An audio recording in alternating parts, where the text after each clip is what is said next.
Hello to all, this is Atul Yadav और आज हम लोग डिस्कस करेंगे यूनाइटेड स्टेट्स कमीशन की आई रिपोर्ट पर, जिसे भारत ने कड़े शब्दों में नकार दिया है।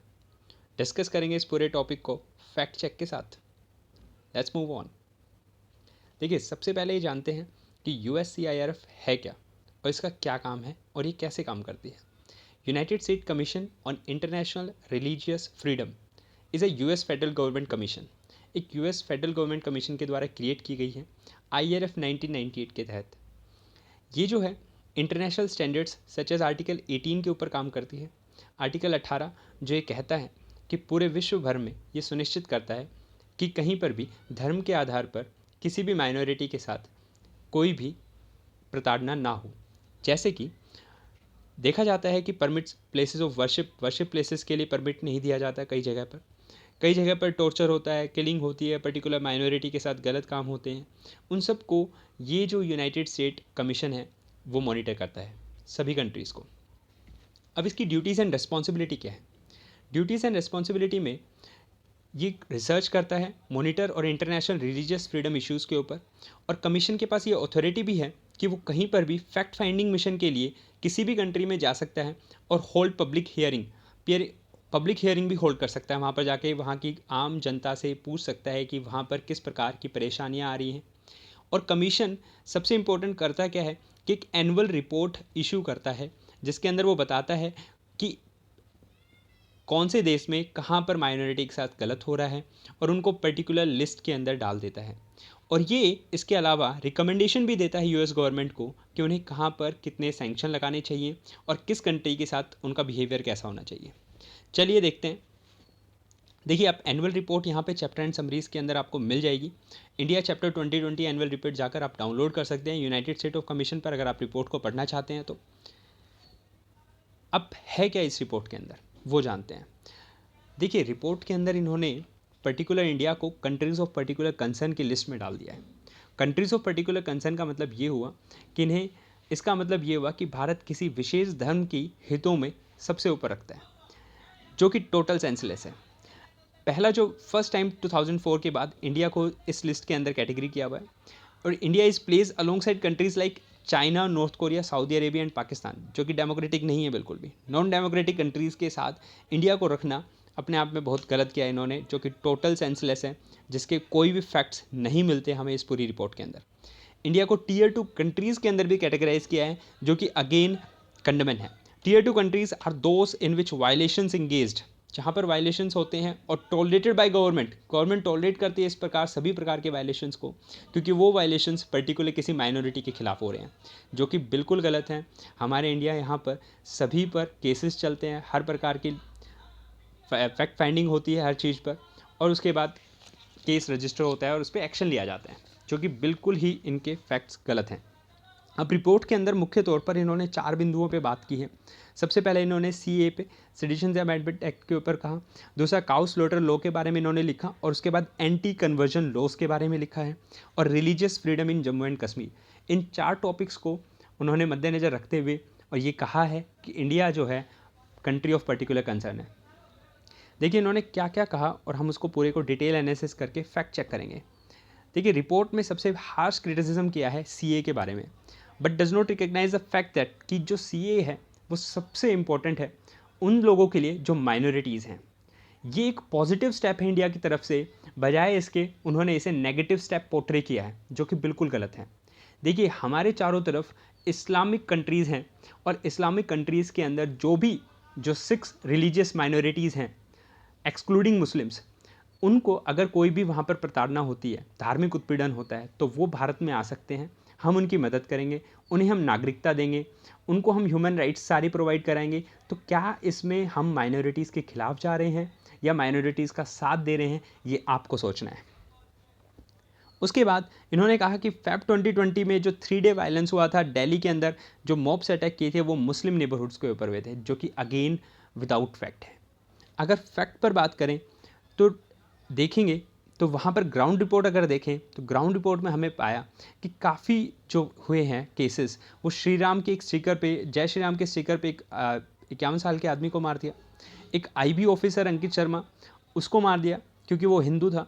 इस प्रकार के बहुत सारे इंसिडेंट सामने आते हैं, और जो ये वायलेंस हुए थे वो मुस्लिम बहुल एरिया में हुए थे, तो इट्स ऑब्वियस कि वहाँ पर उनको तो कोई परेशानी, उनको तो, उनके ऊपर तो किसी ने उत्पीड़न किया नहीं होगा।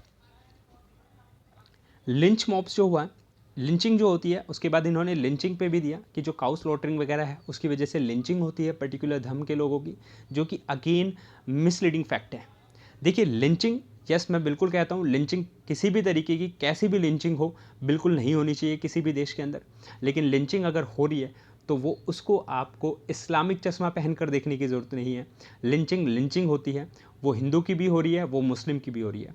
बट जब हमने जब फैक्ट चेक किया तो हमने पाया कि पर्टिकुलरली जो न्यूज़ रिपोर्ट्स होती हैं वो इस तरीके से न्यूज़ की हेडिंग्स होती हैं ताकि आपको लगेगा कि हाँ भी इस्लामिक लिंचिंग हो रही है यहाँ पे। जैसे कि न्यूयॉर्क टाइम्स का मैंने एक आर्टिकल देखा, उसमें लिखा हुआ है 2 Muslim teenagers killed in India over accusation of cow theft. देखिए काउ थेफ्ट की 2 प्रकार से लिंचिंग होती है। जो काउ को रियल में जो गाय चुराने के लिए आते हैं या भैंस किसी भी प्रकार का चुराने के लिए आते हैं तो उन्हें भागते हुए जो ओनर है, कई बार वो ओनर मारा जाता है उनका पीछा करते हुए, कई बार वो मारे जाते हैं, अगर पकड़े गए तो वो मारे जाते हैं। कई बार ऐसे केसेस देखे हैं इंडिया बांग्लादेश बॉर्डर पर कि जो बॉर्डर सिक्योरिटी फोर्सेज हैं उनके ऊपर हमला हुआ है इन काउ थेफ्ट्स के द्वारा। तो इस तरीके का कोई भी ऐसा नहीं होगा, बट अगर आप उसको हेडिंग अगर आप देखोगे अलग अलग न्यूज़पेपर की तो आपको अलग ही सिनेरियो मिलेगा। बीबीसी का एक आर्टिकल है जो पालगढ़ लिंचिंग के ऊपर था, उन्होंने कहा कि the incident allegedly beating 3 men to death in the western India state of Maharashtra। देखिए इन्होंने यहाँ पे लिखा हुआ है 3 men, यहाँ पे इन्होंने 3 साधु नहीं लिखा हुआ, 3 हिंदू नहीं लिखा हुआ, बट जब कभी भी 2 Muslim teenagers killed in India, तो इस प्रकार के आपको बहुत सारी रिपोर्ट मिलेंगी जो स्पेसिफिकली इसी चीज़ को हाईलाइट करने के लिए है कि यस ये जो है माइनॉरिटीज़ के खिलाफ लिंचिंग हो रही है। आगे अगर हम देखते हैं तो कमीशन ने क्रिटिसाइज़ किया है एंटी कन्वर्जन लॉज को। देखिए एंटी कन्वर्जन लॉ को वो क्रिटिसाइज़ कर रहे हैं, बट ये कहीं ना कहीं, और ये बायस हैं टुवार्ड्स क्रिश्चियन मिशनरीज़ के लिए, क्योंकि क्रिश्चियन मिशनरीज़ जो कि कर रही है नॉर्थ ईस्ट स्टेट्स के अंदर, वो हम सब जानते हैं कि नॉर्थ ईस्ट स्टेट के अंदर कैसे डेमोग्राफिक चेंज आ रहा है इतना बड़ा, कि जब अगर आप रिपोर्ट चेक करें तो आपको मिलेगा यहाँ पे कि 1971 के अंदर 0.79 जो क्रिश्चियंस थे वो 2011 तक आते आते 30.26 हो चुके हैं, और अब 2021 के अंदर वो करीब 50 के अराउंड हो जाएंगे, जो कि अपने आप में बहुत बड़ी बात है। तो कुछ स्टेट्स भी आ गए हैं जिन्होंने एंटी कन्वर्जन लॉ लेके आए हैं, अरुणाचल प्रदेश, उड़ीसा, इन सब की बातें ना करके उन्होंने क्रिश्चियन बायस्ड रहा अपनी इस रिपोर्ट के अंदर। उसके अलावा इन्होंने कहा कि जो हिंदुत्व ग्रुप्स हैं वो माइनॉरिटी के खिलाफ अटैक करते हैं, और उसके बदले में जो पुलिस है वो माइनॉरिटी को ही अरेस्ट कर ले जाती है। ये अगेन बिल्कुल ही मिसलीडिंग फैक्ट है, टोटली मिसलीडिंग। ग्राउंड रिपोर्ट्स उन्होंने बिल्कुल चेक नहीं किए, ऐसे ही हवा में रिपोर्ट बना दी है। आगे देखें तो उन्होंने कहा है कि दोज हैविंग सेपरेट, देखिए उसके बाद उन्होंने कहा कि कश्मीर के अंदर जो रिलीजियस लीडर्स हैं उनको पर्टिकुलरली उन्हें कैद किया जा रहा है, अरेस्ट किया जा रहा है उन्हें, जो कि अगेन फिर से मिसलीडिंग है। देखिए जो भी अभी तक हमें कोई भी न्यूज़ नहीं सुनी है कि मुस्लिम है इस वजह से उन्हें अरेस्ट किया जा रहा है। दोज हैविंग सेपरेटिस्ट आइडियोलॉजीज़ हैं तो उन्हें तो अरेस्ट करेंगे, कोई भी कंट्री क्यों ना हो जिसकी भी सेपरेटिस्ट आइडियोलॉजी होगी तो वो कंट्री अपने इंटीरियर सिक्योरिटी के लिए उसे कैद अरेस्ट करेगी, इट्स ऑब्वियस। उसके बाद इन्होंने रिकमेंडेशंस क्या दिए हैं यूएस गवर्नमेंट को। इन्होंने यूएस गवर्नमेंट को कहा है कि इंडिया को डेजिग्नेट किया जाए कंट्री ऑफ पर्टिकुलर कंसर्न के लिए, कि ये जो इंडिया है वो पर्टिकुलर कुछ ही समुदाय के लिए है, और इसे engage tolerating systematic ongoing ingredients religion freedom violations को वो टॉलरेट कर रही है, और उसके ऊपर टारगेट सैंक्शंस इंपोज किए जाएँ इंडिया के ऊपर, कुछ पर्टिकुलर सैंक्शंस इंडिया के ऊपर लगाए जाएँ, पर्टिकुलर कुछ लोगों के ऊपर सैंक्शन लगाए जाएँ। इस प्रकार की इन्होंने रिकमेंडेशन दी है यूएस गवर्नमेंट को, और उन्होंने कहा है कि कुछ फंडिंग दी जाए ताकि सिविल सोसाइटी को सपोर्ट किया जाए और मॉनिटरिंग हो सके, कहाँ पर भी अर्ली वार्निंग सिस्टम हम क्रिएट कर सकें अगर ऐसी कोई भी लिंचिंग होने वाली है या फिर ऐसा कोई भी वायलेंस होने वाला है। अगेन आगे हम देखते हैं कि इंडिया ने क्या रिप्लाई किया। मैं कहता हूँ इंडिया ने बहुत ही अच्छा रिप्लाई किया है, और उन्होंने कहा है कि आपकी जो रिपोर्ट है वो बायस्ड है टोटल, और आप हमें क्या रखोगे कंट्री ऑफ पर्टिकुलर कंसर्न में, हम आपको कहते हैं ऑर्गेनाइजेशन ऑफ पर्टिकुलर कंसर्न। आप पूरा ऑर्गेनाइजेशन एक पर्टिकुलर कंसर्न के लिए बनाए हुए हो, ये इंडिया ने कड़े शब्दों में कहा है। और इंडिया ने कहा है कि जो यूएसएआरएफ है वो सीए का विरोध कर रही है, बजाय उसके कि सीए जो है वो माइनॉरिटीज़ के लिए ही है, और यूएसएआरएफ का काम यही है कि माइनॉरिटी के हक का काम हो रहा है कि नहीं हो रहा। और यहाँ पर इंडिया ने एक सीए जो सिटीजन अमेंडमेंट एक्ट लेके आया है वो तो एक अच्छी चीज़ है, इसके द्वारा माइनॉरिटीज़ को ह्यूमन राइट्स सारे मिलेंगे, उनका जीवन सुधरेगा, मुख्य धारा में आएंगे तो इसमें गलत क्या है? तो MEA ने तो बिल्कुल कड़े शब्दों में निंदा की है और उन्होंने कहा है कि हम आपकी रिपोर्ट को बिल्कुल खारिज करते हैं।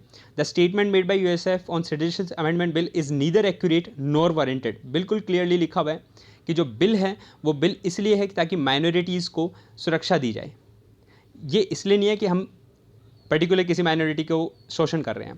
CAB does not affect the existing avenues available to all the communities interested in seeking citizenship from doing so. तो neither the CAB nor the national register citizens process seeks to strip citizenship from any Indian citizen of any faith. किसी भी Indian citizen किसी भी faith का क्यों ना हो, उसकी नागरिकता नहीं छीनी जाएगी, ना ही CAA से और ना ही NRC से। मिसलीडिंग फैक्ट्स के साथ ये आई रिपोर्ट हम सब लोग कंडेमेन करते हैं और इस रिपोर्ट का कोई आधार नहीं है, फैक्टलेस है रिपोर्ट टोटल, और बिल्कुल सही इंडिया का जवाब था। बट कुछ हमारे ही कंट्री के लोग हैं, जैसे कि भाई साहब शशि थरूर, जैसे आप देख सकते हैं, उन्होंने बहुत कुछ बोला है NDTV चैनल पे, जो कि आप यहाँ पे पढ़ सकते हैं और आप अपनी राय खुद बनाएं इसके लिए। Thanks for watching. Review, recommend, share, like करना ना भूलें। Stay home, stay safe, bye bye, take care, have a nice day.